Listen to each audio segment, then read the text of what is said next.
Coming to you straight from the Rio Grande and beyond, broadcasting to the four corners of the globe. So grab your seat, your coffee, or your sundowner. Okay, everybody, here we go. On point, as always. This is Gloves Off. Gloves Off.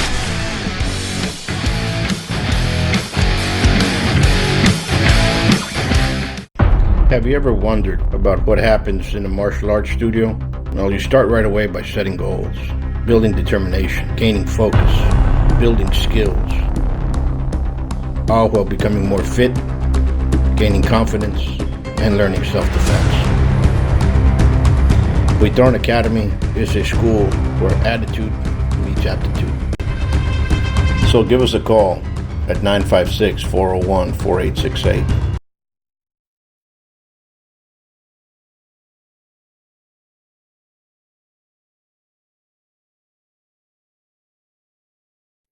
Back at you and Gloves Off. I'm Paul Buitron. I have a great guest, my brother that I called, and he's a great martial artist, world record breaker left and right. Actually, a breaker in the old sense of the word. Sifu Keith, how we doing today? Hey, brother, good to see you again. Looking good. Yeah, all good here in Ireland at the moment. We're starting to see the start of spring, and hopefully some people coming back trained again. They're not afraid of the cold weather to travel anymore. So, yeah, hopefully things are starting to get going again. Absolutely. You know, the same thing's happening here. We're going into spring. Weather's changing a little bit. You know, we get some days that they're cold in our end of the world, you know, but not compared to our. But now people are coming out and being more active. But there's a question that we kind of want to discuss is there's a feeling out there in the communities actually that martial arts is not for men, even though it is for men. I hate to put it that way because every time we look at a martial art movie or a action-packed hero movie, the person that's kicking butt's usually in his 30s or 40s. And but in most martial arts schools, that age group is not around unless you're the instructor or you grew up doing the martial arts. But to have actual people in their, I would say between 30s and I would say 35 to 45 range, it's very rare. Is it rare in Ireland as well? Very, very rare. You know, there's a lot of guys out there now, and again, they're entering into the BJJ world in their later years. Their kids are kind of grown up a bit, and they're getting fun from the sport element. You know, I suppose in your 40s, aren't you? You're not dead. You still have that competitive edge. You now want to prove you're in your prime, and you want to prove you're still in your prime.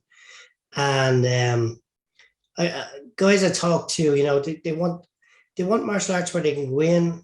If they miss a class, it's not a big deal. You know, that's why I think a lot of the sports stuff was taken over.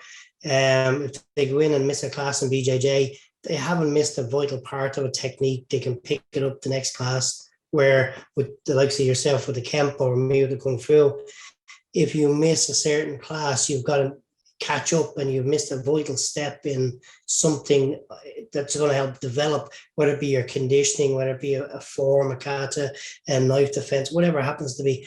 But unfortunately, that age demographic is just slow to, I suppose, break from the norm, isn't it? You know, it's go home on a Friday night and sit down, watch TV, go to bar, watch a bit of football, whatever, you know. So it changes, it varies. I know it's across the board for everybody, though, you included.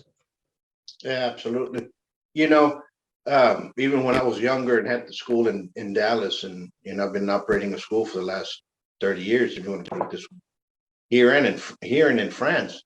And you know, we're sitting down, and that's a problem that we always get into, is that age bracket is not around.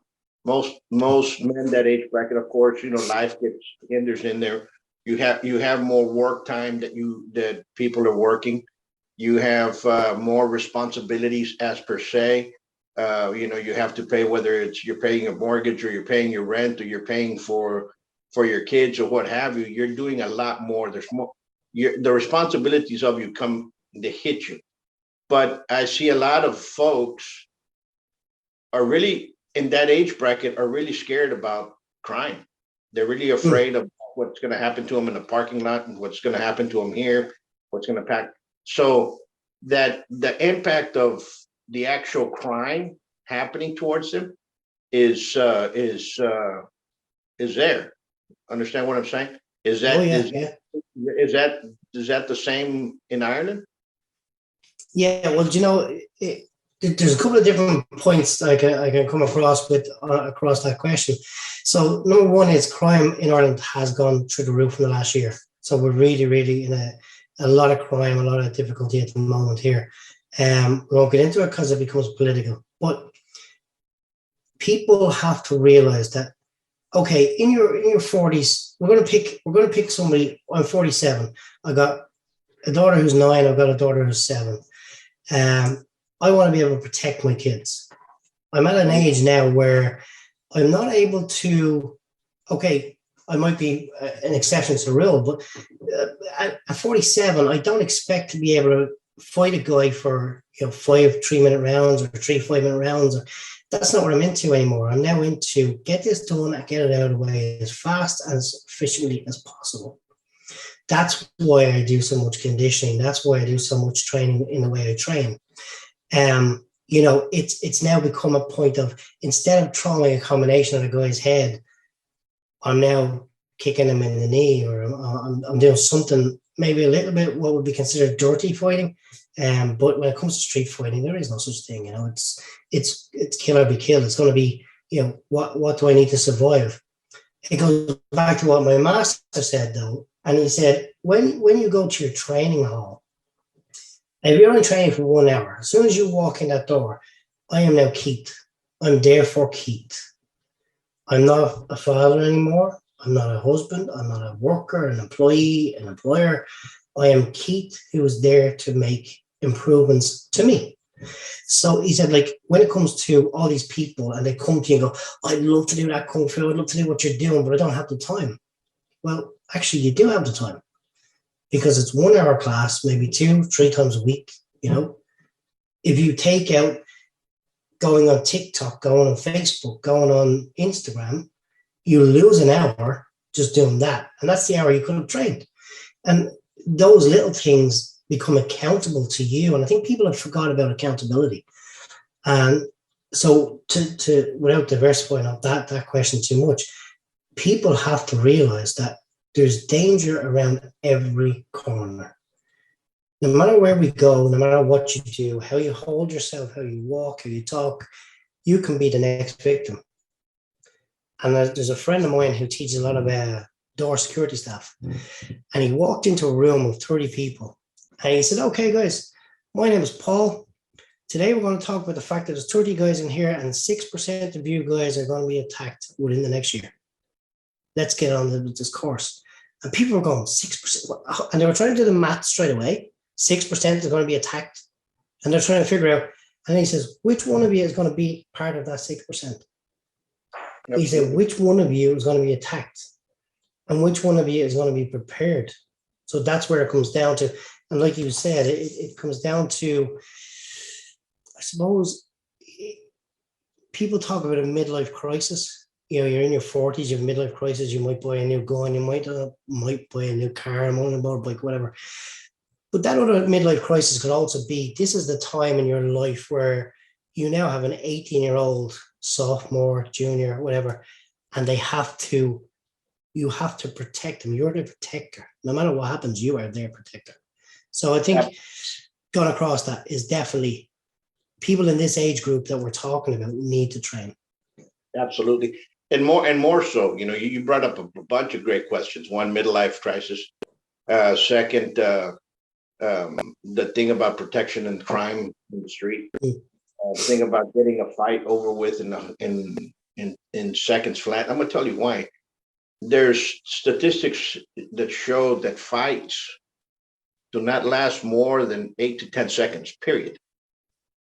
And if a fight goes into the 40 seconds round, you're going to go into the ground and other people are going to get involved. So fights in the street are 8 to 10 seconds. You have to train in a martial art that's going to take care of business in that period of time. Yeah. People need to realize that fighting in the street and fighting for the ring are totally two different things. And a street martial art is going to take care of business right away. And folks are, I guess, afraid of that. You know what I'm saying? You have a lot of craze, and I love all martial arts, and I'm not knocking one martial art down than the other.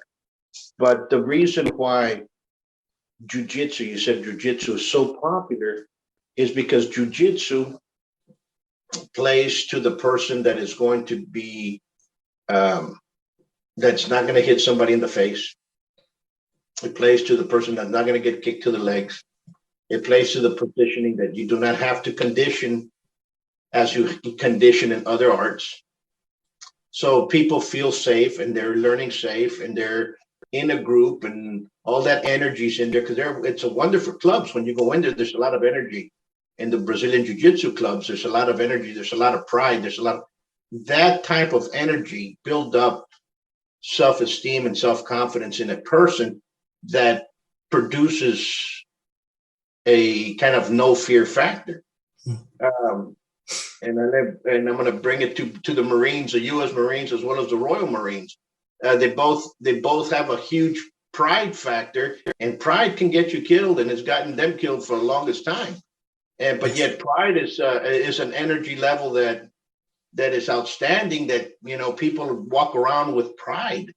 Understand what I'm saying? So when you start getting into those levels, it comes into that. But and that we can talk about in another day. But crime in the street is there. It's very much alive. It's there every day. Yes. We have dangers now that are coming in that because of the way the countries around the world are going, crime is developing a lot faster. Crime that was there, you start seeing it a lot more happening. So people better start taking care of themselves now. A lot of things that I keep telling people is martial arts is not a 6-week thing. You're not going to learn martial arts in an 8-hour course. You're not going to come out the commando in an 8-hour course. So if a person is selling you this $5.99, come train with me because in 8 hours you're going to be John Wick, it's not going to happen. It's not going to happen. But people are led to believe that, and it's great that you said that about TikTok and social media and everything else. It's that 1 hour, 2 times a week or 3 times a week that's beneficial to yourself, and especially in that age bracket. That's the age bracket that we're looking for that needs to be out there training. Now, you said something about middle-age crisis. You see guys that all of a sudden they hit their 40s, they're out there cycling. They never exercised in their life, and they're cycling. And they're going for these 20-mile runs, and all of a sudden they keel over dead in the side of the road because they never exercised. They have a massive cardiac arrest in the side of the road. It happens. They end up buying that nice car because they do have the money. And there's nothing wrong with buying a nice car. Now they want to compete with a 20-year-old guy that's at a pub. You know what I'm saying? So, and so things occur at those brackets. Those are the guys that actually need it more than anything else, But the sense for martial art training and for that age bracket is for many reasons. You're training. Let's say you start training at 35. You're doing this so when you're in your 60s and 70s, your own body's not going to break down. Right. Understand? Well, just to bring across that point that you said, I remember my father talking to an ex-student of his. Now the guy was, I can only put him as one of the best fighters my dad ever had. He was phenomenal. He was Irish champion kickboxer. He was just all about the power, power, power, power. And I love training with the guy. But I remember my father saying to him when he got to about 35, he said, you need to back off. You need to back off. You need to come back now, come back to Kung Fu, go to your precision, go to your Qigong, go to, he said, you have the power, the brain power is there, muscle memory is there. So you will be able to throw all the punches, all the combinations, all the kicks for the rest of your life. Your brain and your body and your muscles will remember. Now you need to step back, become the martial artist you were supposed to be. So there was a fighter throughout his 20s and into his 30s. Well, actually late teens, 20s and 30s. When he hit 25, he said, now you're going to start practicing your accuracy. You're going to start hitting with your thumbs, your knuckles, your fingers. You're now going to start to design your body, right? Because he said, what happens is your joints after 25, you're going to start to break down. You're not going to be holding as much fluid in the joints anymore. You're going to be powering up into the heavy bag. He said, and finally your elbow's going to give out, your shoulder, your neck, whatever, And the guy didn't believe him because he had so much pride in what he did. Fast forward 6-7 years, and the guy has an elbow brace on and a wrist brace. And my dad bumped into him. He said, what happened to you? He said, I should have listened to you, but I didn't. And people of a certain age group need to listen to the instructor who's going to show them the right path. I think this goes back to something I said to you a long time ago. When I sat in Chinatown in London, one of my dad's masters, he said, this is where we're all trying to get to. This is Kempo, this is Kung Fu, BJJ, whatever. We're all trying to get to the same place, just a slightly different path. But we're all trying to get to here, which is perfection for ourselves and to help protect ourselves. So, like you said, with that guy, we picked the guy in the 40s who suddenly bought a $10,000 push bike. He's a cyclist. And he's got all the equipment, he's got everything. He's now doing 60 miles in one go, where he's never done anything before. Or it might be 20 years since he's done anything. And suddenly his heart is under pressure because he's had 20 years of no exercise. So, but going back to the point of people say to you, then they come to you and they go, I'd love to do this Kung Fu stuff with you, but I'm going to go to the gym first and get fit. Hey, why? Why? You're just wasting a year in a gym doing what you feel is a good workout, instead of coming to me where I can design you to go in the right direction and get you started in that 1 year. But again, we could crisscross on this one all day long, because it is one of those things where people need to realize you're in the business a long, long time. I'm in the business. I grew up in it. So I'm in the business a long time. I know what I'm doing. You just got to trust the process. So, absolutely, and that comes back to that. I think the lack of trust from people, or from men, and I'm talking about men. I'm not talking about women, because women's a little bit different. But men from in that age bracket, 35, 45, is that the lack of trust. They've been scammed somewhere along the line. Something's happened. They don't trust their boss. They don't trust this. They don't trust the government. Most of them don't. They don't, they understand something's up. They do not want to, they want a result that's right away. It's not going to happen. You have to train. You have to condition. And all that comes in time, and people need to put that into that, the training for I wouldn't say a man, instead than a guy that's a college age man, okay, and a teenager, it's a little bit different. yeah. It's different, and you're going to train them differently. The classes are different. I used to have these arguments with parents with kids class. They say, well, they'll bring in a kid, one with the brother's 11 years old, that goes in a different class, and then the other brother's 6 years old. They're totally two different classes. Don't bring them together at the same time. They're learning some of the things are the same, but mentally they're different. Yeah. But Well, I think I told you before about the guy, Sean Dunn was his name. Beautiful man in terms of I grew up with his kids. He was my soccer coach as a kid. He trained my father briefly 50 years ago. But at 72 years of age, he'd overcome cancer and he died on the table in the operating room and they got him back. And he was convinced they gave him the blood from a 40-year-old because he felt brilliant after he came back. But he came down to me and he said, Keith, I want to learn how to break a brick. I want to learn how to do Kung Fu. I said, but you're 72. You don't really need. He said, I want to do it. It's something I want to do. So, okay. So I brought him in. So the first 6 weeks he trained with me, we only trained balance and a little bit of fitness. So he was doing a couple of little squats. He was doing stepping up and down a box. He was, simple exercises to help his body adapt because all he'd ever done all his life was playing soccer. He was a fantastic soccer player.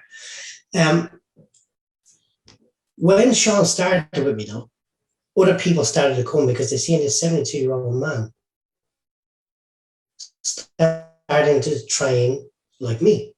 And all of a sudden they realized that it wasn't a young man's game. It could be anybody's game. By the time he reached 77, Sean was confidently breaking concrete, wood, tiles, everything. Unfortunately, that same year he passed away. But he had come in with the mindset. He didn't care what people thought. He didn't care. And I think that's something as well that people think, I go into a gym, everybody's going to be looking at me. They're going to be looking at me. I'm the new guy. I'm the head of my department in work, but now I'm the new guy in here. So everybody's going to be watching. No, for me, Sean was the one who. You said it. It's that. Yeah.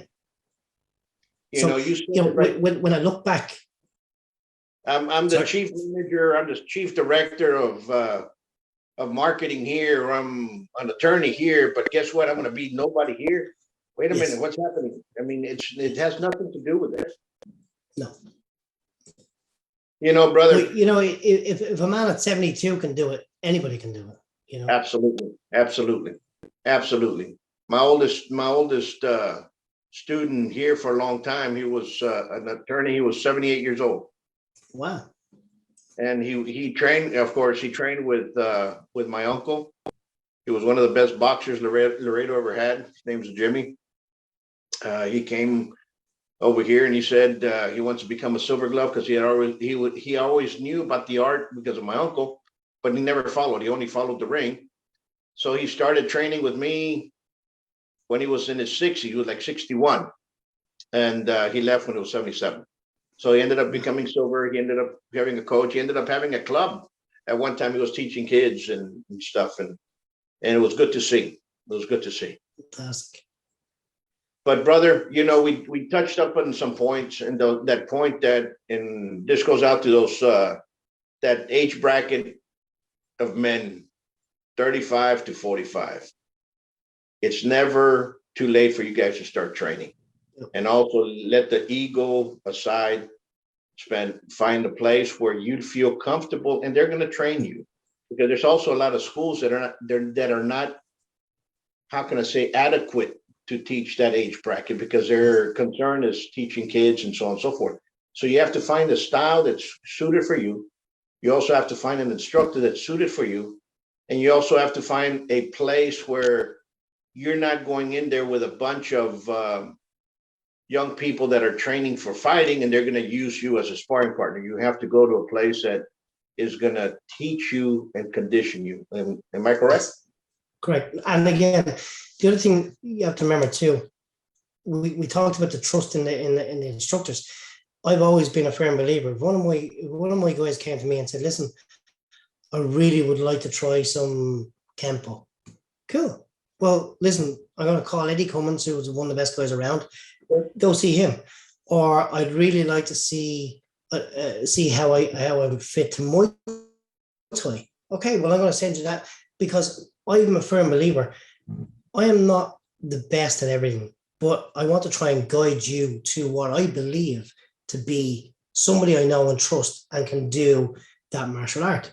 So if I'm talking directly to some of the people that might be watching this, if you go to a martial arts club and they say, well, if you train here, you can only train here. Well, that's not the club for you. You need to be able to move and try things, because not one system will fit everybody. I've a 29-inch inside leg, so taekwondo was never going to suit me. My legs are too short. Judo, jiu-jitsu, throwing arts always suited me better. Kung fu, because I kick low and I hit high and I hit hard. Yes, no problem. I can kick head height, but I'll never ever do taekwondo because I could never ever reach the heights they would reach. And it was pointless. So I had to learn what suited me. And I know for you the same, so. Yeah, and people need to understand, I'm the same way here. I tell people, train in the art you can. We're always bringing in people here for them to see. And I always bring people here that are the best of their class. Okay, for them to see the best. Because some people will never see that. Some people are not going to go out there and search for that. Some of them are colleagues of mine. Some of them are colleagues of yours as well. I bring them over for them to share their experiences, for them to start learning. Because that's what it's all about. And for the folks out there listening to this, make a decision, make a goal. You know what? I'm going to give the martial arts, this martial art or this martial arts school a year. Obligate yourself for a year, train for that, and say, you know what? I liked it. After the year, you say, I want to continue. No, I don't want to continue after that. But give yourself that ability to at least say that. Yeah. And always, as we've talked about before, is having an open mind. As you said, when you leave your ego at the door, you switch off your cell phone, you leave your ego at the door, you go in and you train for you. And it's, as we say, you've got the protector. Okay, we're talking in a male world here. The male is considered the protector, yada, yada, yada. So the male is going to do it. But some of the best martial artists who ever walked through our doors turned out to be women. Instinctive viciousness. Absolutely. And this is not geared or talking that women can't do martial art. And I hope and you all people out there listening to this, that's not what this is about, because people cut and clip things and they repaste things, and that's not what it's about. There's a missing category of age bracket demographics in martial arts schools, and that's the demographics of the man that's between ages 35 and 45. And that you can see it here in the States, you can see it there in Ireland, you can see it in South America as well. It's that age bracket that's not around. And when people say, yeah, but they're, when you look at pictures, you see it's probably because they were doing it when they were younger and they grew into that age. That's a different story. I'm talking about the man that's going to go ahead and going to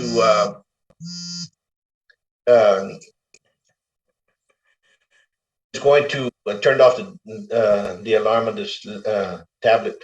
But what I'm saying is that's going to search out martial art at that age bracket. We need to get those men back in. We bring those men back and fit and from the habits of vices, make the martial arts your vice. How about that? Because it is, you know what? I'm gonna go get a you guys call it a pint. I'm gonna go get a pint this afternoon. All of a sudden that pint turns to 2. All of a sudden it turns to 3 this evening. All turn to 6, 7, 8. By the time you know it, you have your and that will cost you more in the long run than you spending an hour going 3 times a week at a martial arts school. Oh, it could be boxing, whatever. As you said, well, as you said, and I've said it already, it's that point. You go over that point, turns into 3, turns into 4. You can't train obviously that night now because you've had something to drink. You come home, you have a quick bite to eat before training starts. You sit down, you're on TikTok, you're on Facebook. Suddenly, oh shit, I'm 10 minutes late for training. Oh, I'm not going tonight. I'll go next week. And my master used to say, the more choice you give people. So we used to train 5 nights a week. And what happened was people wouldn't show up on Monday. I'll go Tuesday. Then they wouldn't show Tuesday. Oh, well, there's no point going on Wednesday because that's halfway through the week. So the more they had, the more time they had, the more they would miss. But it's making yourself accountable and making yourself say, well, I want to train twice a week. I'm going to set a goal that I want to train twice a week, and then I'm going to up it to 3 times. The don't just dive in and dive straight into the bottom of it and say, I'm going into the deep end. I want to learn how to break a brick straight away. I want to learn how to do the split straight away. I want to do 10 sessions of boxing and I want to be Mike Tyson tomorrow. No, that's not going to happen. It's the same way the guys I talked to you before about taking the steroids and wanted to be Arnold Schwarzenegger tomorrow after one shot of steroids, not realizing that all the work and the effort they had to go in. We have fast martial arts. We have the Krav Magas of this world. We have the sports, the BJJ, the MMA. Then we went to the Kung Fu, the Kempo. Some of the hardest systems out there, Kokushinkai. Some of the Kung Fu systems, again, it's simple.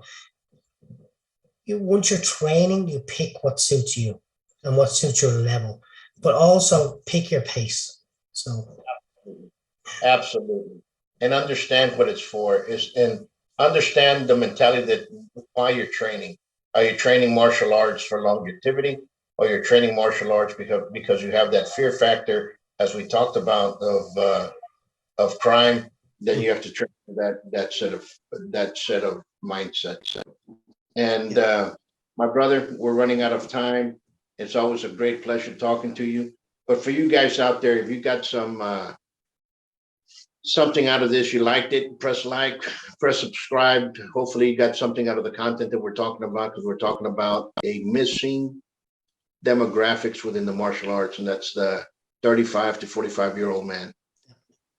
Hey, it's here, and it's reality. It happens. Yeah. Brother, you be safe. You stay safe over there in Ireland, and we will see you soon. Take care. Thank you.